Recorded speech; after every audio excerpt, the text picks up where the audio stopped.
Apa itu hak asasi manusia? Hak asasi manusia adalah hak yang sudah melekat pada diri manusia, yang wajib dihormati dan dihargai, baik itu negara maupun manusia lainnya. Secara umum, HAM bersifat kodrati, yang artinya suatu hak yang sudah menjadi kodrat manusia. HAM bersifat universal, yang artinya HAM secara umum berlaku di seluruh dunia, dengan menghormati adat istiadat dan budaya negara masing-masing. HAM bersifat langgeng, yang artinya hak manusia yang sudah ada dalam kandungan. Manusia memiliki hak yang tidak dapat dikurangi dalam keadaan apapun. Hak untuk hidup, hak untuk tidak disiksa, hak kemerdekaan pikiran dan hati nurani, hak beragama, hak untuk tidak diperbudak, hak untuk diakui sebagai pribadi di hadapan hukum, hak untuk tidak dituntut hukum yang berlaku surut. Hak-hak itu merupakan hak yang tidak dapat dikurangi dalam keadaan apapun. Sedangkan hak-hak selain itu tergolong sebagai hak-hak yang dapat dikurangi. Salah satu contohnya adalah hak berorganisasi dan hak berekspresi.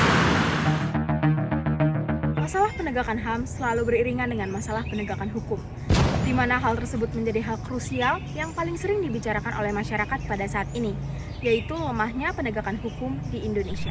Salah satu contoh pelanggaran hak asasi manusia yang akhir-akhir ini terjadi adalah kasus yang dilakukan oleh Bupati Langkat terbit rencana perangin angin. Seperti yang kita ketahui sebelumnya, Bupati Langkat tersebut diduga melakukan tindakan penyelewengan hak asasi manusia dengan praktik perbudakan. Dugaan tersebut didukung oleh bukti-bukti. Yang pertama, adanya kerangkeng manusia di belakang halaman rumah Bupati Langkat. Kemudian, korban penganiayaan dengan luka lebam di muka dan tubuhnya. Yang ketiga, pada tanggal 12 Februari tahun 2022, Polda Sumatera Utara bongkar makam korban kerangkeng yang diduga adalah bekas penganiayaan Bupati Langkat. Bahkan, aparat negara ikut terkait dengan kasus ini. Terdapat 5 anggota Polres Langkat dan 10 anggota TNI yang menjadi tersangka.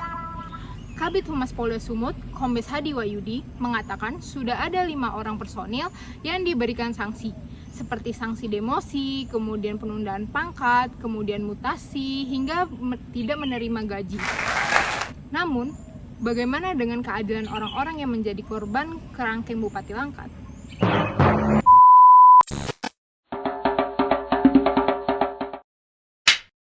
Mungkin di antara kalian ada yang mau nyaranin tempat untuk acara kita kali ini? Mungkin Audi? Kalau menurut gue sih mendingan kita di Villa Ciloto ya, karena pertama itu villanya Nggak bisa sih di Villa Ciloto, soalnya Villa Ciloto tuh jauh banget. Mendingan Ntar dulu Bun, Audi dulu ya, nanti lo ada gilirannya kok.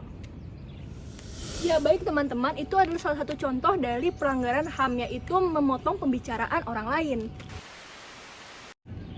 jam berapa sih sekarang? Mau jam 1 nih, kenapa? Kantin yuk, panas nih. Iya, seger-seger. Iya, seger-seger enak nih. Gue sholat dulu tapi ya. Kantin aja dulu bentar. Tahu 15 menit kali makan doang. Kalian duluan aja, tapi gue sholat dulu. Karena kan gue tetap harus ngeduluin sholat. Ya sebentar doang sih. Tahu. Gak apa-apa. Kalian duluan aja. Nanti gue abis sholat langsung nyusul kalian kok. Oke? Duluan ya.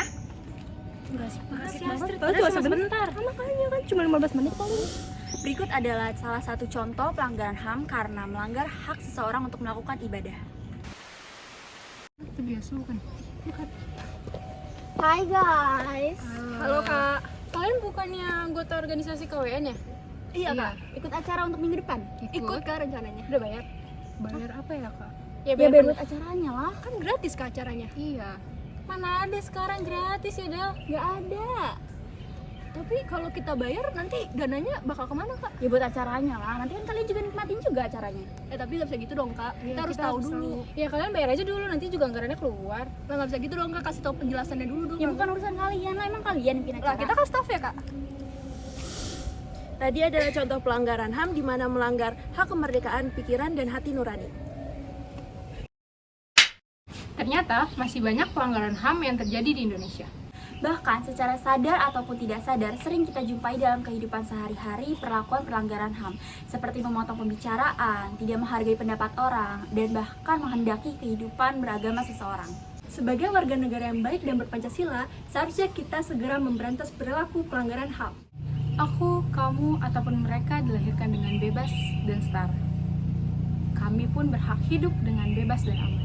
Bahkan berhak untuk menginginkan orang untuk melihat kita tanpa melihat perbedaan ras, suku, serta pilihan politik. Karena setiap manusia itu dilahirkan merdeka, dilahirkan memiliki hak dan martabat yang sama.